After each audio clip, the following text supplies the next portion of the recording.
Hello all future nursing officers, आप सब कैसे हैं? I hope you all are doing well और नोरसेट की तैयारी अच्छे से कर रहे होंगे।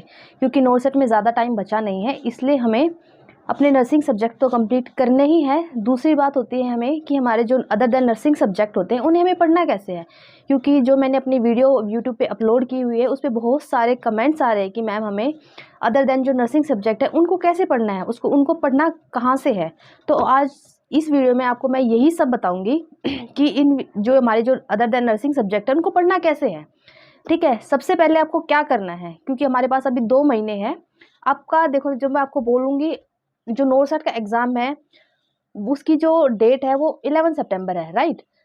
उसका एग्ज़ाम जो आपको 1 महीना लेट भी हो सकता है, 2 महीना लेट भी हो सकता है, ठीक है, लेकिन एग्ज़ाम होगा ज़रूर। ये बात हमें हमेशा याद रखना, एग्ज़ाम ज़रूर होगा।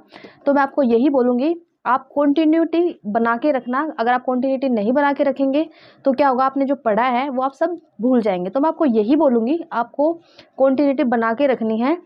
दूसरी बात, पिछली बार क्या हुआ था, जब मैंने एग्ज़ाम दिया था तो उसमें जो हमारा नोरसेट का एग्ज़ाम है वो 2 महीने लेट हो गया था, लेकिन फिर भी मैंने अपनी कंटिन्यूटी बना के रखी थी। तो मैं आपको यही बोलूँगी कि आप अपनी कंटिन्यूटी को बिल्कुल मत छोड़ना, आप अपनी कंटिन्यूटी बना के रखना, ठीक है। अब मैं आपको बताती हूँ कि सबसे पहले आपको जो हमारे मैथ, रीजनिंग और जीके है इनको पढ़ना कैसे है, आपको किस तरीके से इन्हें स्टार्ट करना है, ठीक है। आपको क्या करना है, सबसे पहले एक पेपर लेना है, ठीक है, जहां आप पढ़ते हैं अपनी स्टडी टेबल के सामने, या फिर आप अपनी कोई भी एक अलग से मैथ रीजनिंग की कोई भी एक नोटबुक, रफ नोटबुक बना सकते हैं जिसमें आप अपने क्वेश्चन सोल्व कर सकते हैं, प्रैक्टिस कर सकते हैं, ठीक है।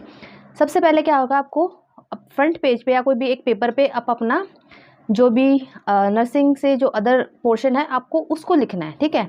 उसमें आपके कौन कौन से टॉपिक आते हैं, मैं सबसे पहले मैं आपको ये बता रही हूँ कि कौन कौन से टॉपिक उसमें आते ही हैं नोरसेट में, ठीक है।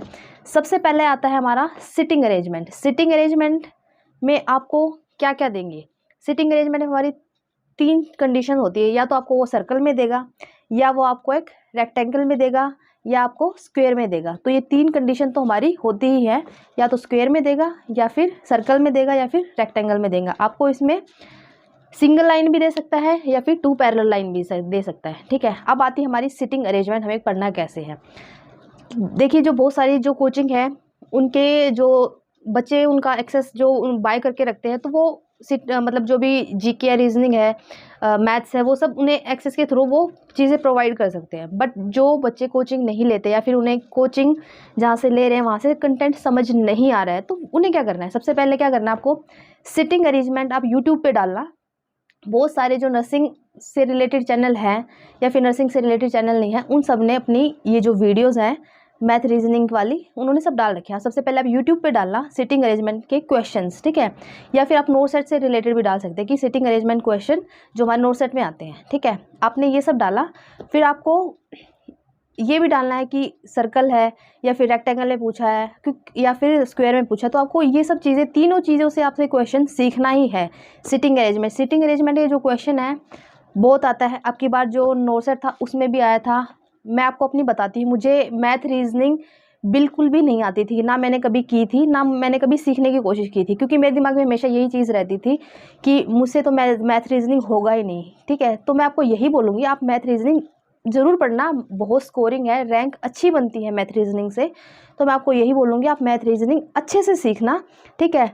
दूसरी बात, नर्सिंग सब्जेक्ट तो सब क्लियर कर लेते हैं, नर्सिंग सब्जेक्ट सबको आते हैं, लेकिन बात कहीं ना कहीं आती है हमें अच्छी रैंक लानी है, हमें स्कोर अच्छा करना है, ठीक है। तो मैं आपको बोलूँगी मैथ रीजनिंग बहुत ईजी है। आप ऐसा नहीं है आपको एक स्ट्रेस लेके पढ़ना है, नहीं। आप डेली, जैसे मैंने आपको बताया, एक आप लिस्ट बनाओ, उसमें आप जैसे मैथ रीजनिंग है ये सब लिखो। मैथ रीजनिंग आपने कुछ भी लिखा, तो आपने जैसे सिटिंग अरेंजमेंट, आपने सिटिंग अरेंजमेंट का टॉपिक आज से स्टार्ट किया, आपको नहीं समझ आया, कोई बात नहीं, आप उस टॉपिक को नेक्स्ट डे पढ़ो। उस दिन भी आपको नहीं समझ आता, उससे नेक्स्ट डे पढ़ो। उससे भी नहीं समझ आता तो उससे नेक्स्ट डे पढ़ो, क्योंकि आपने एक छोटा सा पॉइंट से आपने स्टार्ट किया आज, लेकिन आपको समझ नहीं आया, तो फिर वो चीज़ आप कल पढ़ोगे, आपको थोड़ा बहुत समझ आएगा, उससे नेक्स्ट डे पढ़ोगे तो आपको समझ आएगा। बट ये चीज़ याद रखना, 3 या 4 दिन से ज़्यादा आप एक टॉपिक को मत पढ़ना अगर आपको समझ नहीं आ रहा है, क्योंकि इससे आपको क्या होगा कि आपको स्ट्रेस ज़्यादा होगा और आपको पढ़ने में भी प्रॉब्लम होगी, ठीक है। अब मैथ रीजनिंग आप किस टाइम पढ़ना है, आपको मेन चीज़ ये भी होती है। देखो, जो मैं अपनी बताती हूँ, मैंने मैथ रीजनिंग जो है अपना जो भी पोर्शन आता है मेरा मैथ रीजनिंग वाला, वो मैंने नाइट टाइम में मैं पढ़ती थी, रात में जब पढ़ती, क्योंकि मैं हमेशा जो 2 सब्जेक्ट को लेके चलती थी। जैसे मैं अर्ली मॉर्निंग हमेशा लर्न करती थी, या उसमें हमारी गायनी भी हो सकती है, उसमें MSN भी हो सकती है, उसमें हमारी पेडियाट्रिक भी हो सकती है। तो मैं आपको यही बोलूँगी, आप हमेशा 2 सब्जेक्ट लेके पढ़ना। और जो हमारा इवनिंग का टाइम होता है, उसमें हमारा पूरा दिन पढ़ के हमारा जो माइंड होता है, वो हमारा माइंड टायर्ड हो जाता है, तो उसमें थोड़ा माइंड फ्रेश हो जाए तो आप मैथ रीजनिंग के क्वेश्चन कर सकते हैं। ठीक है, पहली बात हो गया, आप एक पेपर पे नोट कर लो, जिससे आपको पता चलता रहे कि कौन कौन से टॉपिक मैंने आपको बताए। सबसे पहला है सिटिंग अरेंजमेंट। सिटिंग अरेंजमेंट में आपको स्क्वायर के क्वेश्चन, ठीक है, सर्कल के क्वेश्चन और रेक्टेंगल के क्वेश्चन, जिसमें सिंगल लाइन और 2 पैरेलल लाइन, ठीक है। फिर दूसरा आता है हमारा रेशियो एंड प्रोपोर्शन। दूसरा आता है हमारा ratio and proportion. Ratio and proportion में आपको स्टार्टिंग से ही सीखना है, बिल्कुल एक छोटे पॉइंट से आपको सीखना है, जिसमें हमारा डुप्लीकेट रेशियो, ठीक है, सब डुप्लीकेट रेशियो, इसमें हमारा ट्राइप्लिकेट रेशियो, सब ट्राइप्लिकेट रेशियो, कंपाउंड रेशियो, ठीक है, ये हमारा रेशियो एंड प्रोपोर्शन का होता है।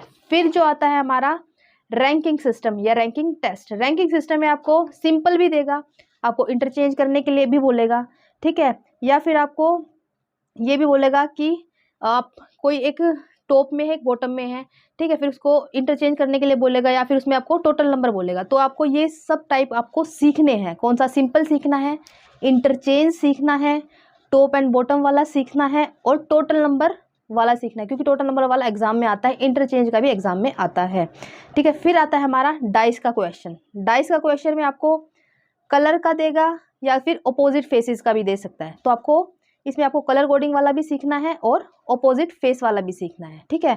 तो ये आ गई हमारी डाइस वाली बात। फिर आती है हमारी coding and decoding. Coding and decoding में आपको कोई भी एक लैंग्वेज दे देगा, उसमें आपका नंबरिंग भी हो सकता है और आपको इसमें अल्फ़ाबेटिकल भी हो सकता है। तो मैं आपको यही बोलूँगी कि आपको इसको लैंग्वेज का भी सीखना है, दूसरी बात इसमें आपको अल्फ़ाबेट का भी सीखना है, ठीक है। फिर आती है हमारी बात डायरेक्शन टेस्ट। डायरेक्शन टेस्ट का क्वेश्चन एग्जाम में आता ही आता है, ठीक है। डायरेक्शन टेस्ट में आपको वो क्लॉकवाइज भी देगा, एंटी क्लॉकवाइज भी देगा, तो आपको ये याद रखना है कि उसने पूछा कौन सा है, ठीक है। उसमें आपको डिस्टेंस वाला भी दे सकता है, कंडीशन बेस वाला भी दे सकता है, एंगल बेस वाला भी दे सकता है, और शेडो बेस वाला भी दे सकता है। तो मैं आपको यही बोलूँगी, आपको हर एक रीजनिंग के टाइप्स आपको सीखने हैं, क्योंकि नोट सेट का नहीं पता वो कौन सा टाइप दे दे, तो हमें हर चीज़ के लिए प्रिपेयर रहना है, ठीक है। फिर होती है हमारी बात टाइम एंड वर्क की। टाइम एंड वर्क में आपको क्या होगा, आपको ये चीज़ आपको बिल्कुल हर एक छोटे पॉइंट से सीखना। ऐसा नहीं है कि आपने देखा कि नोट सेट में ये क्वेश्चन आता है तो आपने सीधा वो हाई क्वेश्चन से सीखना, हाई लेवल का जो क्वेश्चन है उससे सीखना स्टार्ट किया। नहीं, आपको बिल्कुल स्मॉल चीज़ों से सीखना स्टार्ट करना, तभी आपको रीजनिंग समझ आएगी, अदर देन आपको रीजनिंग समझ नहीं आएगी। तो मैं आपको यही बोल रही हूँ, आपको टाइम और वर्क का है एक अच्छे से सीखना है। जैसे ए है, ए ने टाइम इतना कंप्लीट किया, बी ने इतना किया, तो फिर टोटल मिला के उन्होंने कितने टाइम में अपना काम कंप्लीट किया, कितने टाइम में अपना वर्क कंप्लीट किया। तो ये आता हमारा टाइम एंड वर्क का। फिर आता हमारा वेन डायग्राम। वेन डायग्राम से क्वेश्चन बहुत बार एग्जाम में आता ही आता है, वो सीख लेना बहुत अच्छे से। लेकिन मैं आपको यही बोल रही हूँ, ऐसा नहीं है कि आप उसको हाई लेवल का जो क्वेश्चन है उससे सीखें, नहीं, आपको बिल्कुल स्टार्टिंग से सीखना है, ठीक है। वेन डायग्राम होता क्या है, उसमें कौन कौन से टाइप्स आते हैं, कौन कौन सी कंडीशन वो देता है, कैसे कैसे कंडीशन को चेंज करने के लिए बोलता है, ये सब चीज़ आपको सीखना है, ठीक है। फिर आता हमारा साइलोजिज्म। इसमें भी आपको इमेज बेस्ड क्वेश्चन देता है, ये भी आपको सीखना पड़ेगा, ठीक है। फिर आता हमारा परसेंटेज। परसेंटेज आपको इसके क्वेश्चन भी बहुत आते हैं। दूसरी बात आती है सीरीज़। सीरीज़ बहुत ज़्यादा इंपॉर्टेंट क्वेश्चन है, 2-3 क्वेश्चन तो आते ही हैं, ठीक है। फिर आती है हमारी एनालॉजी टेस्ट, और दूसरा आता है हमारा नंबर सीरीज़। एनालॉजी टेस्ट और नंबर सीरीज़ ये भी आते हैं। दूसरी बात आता है हमारा profit and loss. Profit and loss के भी क्वेश्चन बहुत एग्जाम में आते हैं। फिर आता है हमारा सिंपल इंटरेस्ट और कंपाउंड इंटरेस्ट। इसके आप स्टार्टिंग से सिंपल क्वेश्चन से सीखना, ऐसा नहीं है कि जो नोट सेट में क्वेश्चन दे रखा है आपको उसी से सीखना है, नहीं, आपको सिंपल क्वेश्चन से स्टार्ट करना है। क्योंकि नोट सेट में ज़रूरी नहीं है कि वो आपको जो मुश्किल क्वेश्चन जो हमें लगता है कि वही देगा, नहीं, वो ईजी क्वेश्चन भी दे सकता है। तो मैं आपको यही बोलूँगी, तो आपको एक अच्छी तरीके से सीखना, आपको बेस से स्टार्ट करना है। ऐसा नहीं आप बड़े क्वेश्चन से आपको लग रहा है कि नोट सेट में वो क्वेश्चन आ रहा है लेकिन आपको समझ ही नहीं आ रहा है, क्योंकि आप बेस से अगर आप पढ़ना स्टार्ट नहीं करेंगे रीजनिंग को तो आपको नहीं समझ आएगा, ठीक है। फिर हमारी जो बात आती है, ये मैंने आपको बताया मैथ रीजनिंग का क्वेश्चन। फिर बात आती है हमारी जीके की। तो जीके को हमें पढ़ना कैसे है, देखो मैं जीके के लिए आपको ये बोलूँगी, आप जो टारगेट है उसमें जो हमारे प्रीवियस ईयर क्वेश्चन पेपर है आप उसको उठा के देख सकते हैं, ठीक है।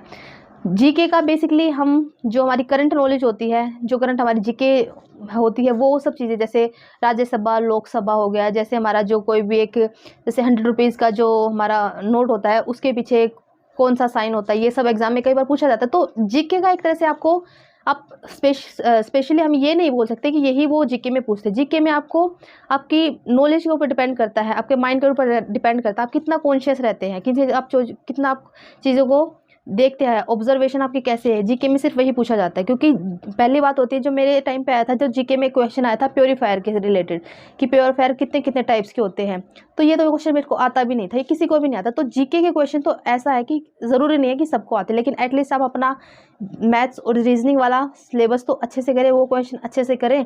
तो मैं आपको यही बोलूँगी, जैसे मैंने आपको बताया स्टार्टिंग से, आज आप कोई भी एक टॉपिक लेना, पढ़ना, उसको स्टार्ट करना, उसके बाद आज आपने एक टॉपिक पढ़ा, उसके बाद नहीं समझ आता नेक्स्ट डे पढ़ो, नहीं समझ आता उससे नेक्स्ट डे पढ़ो आप, क्योंकि मैथ्स और रीजनिंग में इतने ज़्यादा टॉपिक नहीं है, 10 से 15 क्वेश्चन है, 10 से 15 टॉपिक है, उसमें से ही क्वेश्चन आपसे पूछे जाते हैं। तो मैं आपको यही बोलूँगी, ज़्यादा स्ट्रेस लेने की ज़रूरत नहीं है। ईजी क्वेश्चन आते हैं नोरसेट में, बट आपको बेस से स्टार्ट करना है, आपको हाई लेवल क्वेश्चन से स्टार्ट नहीं करना है। तो मैं आपको यही बोलूँगी, और जो आपको मैं बोलती हूँ कि आप जो यूट्यूब पे आपको मिल जाएगा, आप डालना, जैसे सीरीज़ क्वेश्चन जो नोरसेट में आते हैं वो डाल सकते हैं, या फिर आप टारगेट हाई से सीख सकते हैं। टारगेट हाई में भी पीछे बहुत सारे क्वेश्चन दे रखे हैं, और आपकी छोटी छोटी जो सिंपल जो डेफिनेशंस होती है वो भी पूछी जाती है। जैसे बहुत सारे क्वेश्चन होते हैं सिंपल लाइनर क्वेश्चन, जैसे नेचुरल नंबर क्या होता है, या फिर होल नंबर क्या होता है, इरेशनल नंबर क्या होता है, रियल नंबर क्या होता है, प्राइम नंबर क्या होता है, कई बार इनकी डेफिनेशन भी आती है। देखो मैं यही बोलूँगी कि लाइफ में नोरसेट एक इतनी अच्छी आपके पास एक ऑप्शन है, आपके पास नोरसेट, आप इतने अच्छे से उसको पढ़ सकते हैं, इतनी अच्छी उसमें वैकेंसी होती है, इतनी सारी उसमें रिक्रूटमेंट की, मतलब टोटल आप समझ सकते हो उसमें कितनी सारी वैकेंसी होती है। तो बहुत ही ज़्यादा अच्छा चांस होता है नोरसेट का। तो मैं आपको यही बोलूँगी, आप नोरसेट की तैयारी अच्छे से करें, मैथ रीजनिंग का जो भी हमारा पोर्शन है उसको अच्छे से पढ़े। अगर आपको नहीं करके जाओगे तो आपका एक कॉन्फिडेंस लेवल है ना, वो भी लो रहेगा। मैं आपको ये सच बता रही हूँ आपको, अगर आप नहीं पढ़ोगे मैथ रीजनिंग तो आपका कहीं ना कहीं कॉन्फिडेंस लेवल लो रहेगा, क्योंकि नर्सिंग सब्जेक्ट सबको आता है, ठीक है, बट जो अच्छी रैंक बनती है, ठीक है, जो एक अच्छे मार्क्स बनते हैं वो हमारे मैथ रीजनिंग से बनते हैं। तो मैं आपको यही बोलूँगी, मैथ रीजनिंग आप अच्छे से स्टार्ट करें, आज ही से स्टार्ट करें, ज़्यादा स्ट्रेस लेके ना बने, be confident and be positive.